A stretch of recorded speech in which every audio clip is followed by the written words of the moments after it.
In this video, we'll try to understand why acceleration changes everything for hydraulic lifts. So first we'll try to understand the case where we are having a load W, a vertical load W of 6000 Newton, which is to be lifted by the hydraulic cylinder. So in this particular case, the cylinder force is acting in the upward direction and load W is acting in the downward direction. So suppose it is assumed that this load is moving with a constant velocity. So in that particular case, what will be the value of cylinder force that we have to calculate? So in case of a constant velocity or zero acceleration scenario, the system is in equilibrium. The upward force must simply balance the downward force of gravity. So we can say that in this particular case, the cylinder force has to be equal to weight W. So cylinder force which is acting in the upward direction must balance the weight W which is acting in the downward direction. So answer will be what? F cylinder is equal to 6000 Newton.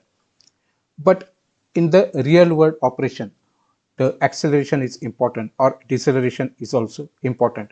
So moving a load from rest requires a period of acceleration. So this is not an exception. It is the fundamental part of every cycle. So ignoring this phase leads to a critical design miscalculation. So what will happen?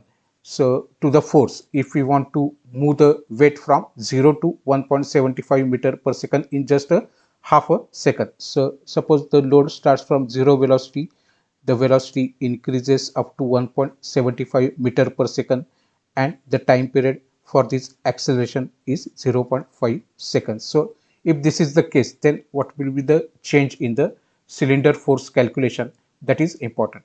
So lift is starting from 0 and its velocity is increased up to 1.75 meter per second within 0.5 second. So we know that acceleration is equal to final velocity minus initial velocity divided by time. So final velocity that we want to achieve is 1.75 meter per second. Initial velocity is 0 and time during which it is to be attended is 0.5. So 1.75 in place of V, we are substituting 1.75. U is 0 divided by time is 0.5. So acceleration is 3.5 meter per second square. So the inertia force according to the Newton's second law, it will be equal to mass multiplied by acceleration, and mass will be equal to W upon G because W is equal to mg. So W is 6000 Newton, gravitational acceleration is 9.81 meter per second square, and acceleration we have calculated as 3.5 meter per second square. So in place of m, it will be W upon G, that is 6000 Newton divided by 9.81 meter per second square, and acceleration that we have already calculated is 3.5 meter per second square. So the meter per second square and meter per second square, this term will get cancelled. So we'll get the acceleration force of acceleration or inertia force as 2140.67 Newton.